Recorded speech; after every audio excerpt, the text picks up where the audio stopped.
You asked me what my involvement with activism is, and really the way I'm connected to activism is through gratitude. I started my research journey really alongside the wave of climate protest and school strikes especially, and I wanted to help. Being a researcher gives me a lot of time to listen to people, gives me a lot of time to build conversations with young people especially, and I hope that the work that I do supports people and kind of raises their voices. I think it's important to engage with climate action on various levels. So there's the level of voting, for example, and trying to have a political impact. And then, of course, individual behaviors. For me, the most significant contribution I'm hoping to make is related to helping people understand their emotions about climate change better. So sometimes I lead workshops with activists in that team, for example. So it's more like an indirect form of action often for me. Climate activism is a huge sector. There are many possibilities to be active in climate activism. For example, we as Scouts are doing a huge amount of non-formal education, and I think that's really important to get people educated and know about the problem, and we'll try our best to make it even better. I began, let's say, my activism in the climate change area with writing my thesis about analyzing Paris Agreement by the legal means of state responsibility and obligations. And after that, I wanted to share what I acknowledged, what I researched, and I did copywriting for some campaigns like TEDx Countdown in Kazakhstan, writing social media posts about it. I work for the European Youth Card Association, ACA.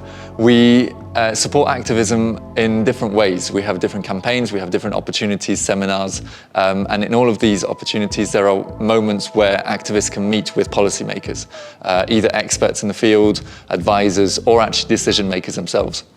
And we very much try to ensure that there's a dialogue, both ways, policymakers speaking and informing young people, but then also activists sharing the knowledge that they have, sharing the ambitions and the desires that they have. And we very much try to create these spaces for this dialogue. I engage in youth climate activism primarily through the United Nations, and this is through two main tracks. One is empowerment of youth, educating and training them in engaging with diplomatic and multilateral processes. And then the other way is kind of through thematic areas. So for example, training young people on how to use solar power and how to use renewable energy in their own countries and contexts. As you know, cities are embracing now all action addressed to environmental protection and conservation of natural resources. So volunteers within municipalities provide their services, their activities to help cities reaching objectives in terms of reducing environmental impact and conservation of natural resources. I represent Ukrainian NGO Living Planet. We have our own eco-label. We are part of the global eco-labeling network. We are also focused on the cooperation with the environmental institutions, Ukrainian. So currently, my research is more focused on the green public procurement in general, and the goal of this research is to attract more green investments for the Ukrainian reconstruction. I try as much as possible to go to youngsters and empower them, give them the tools to fight for what they stand for.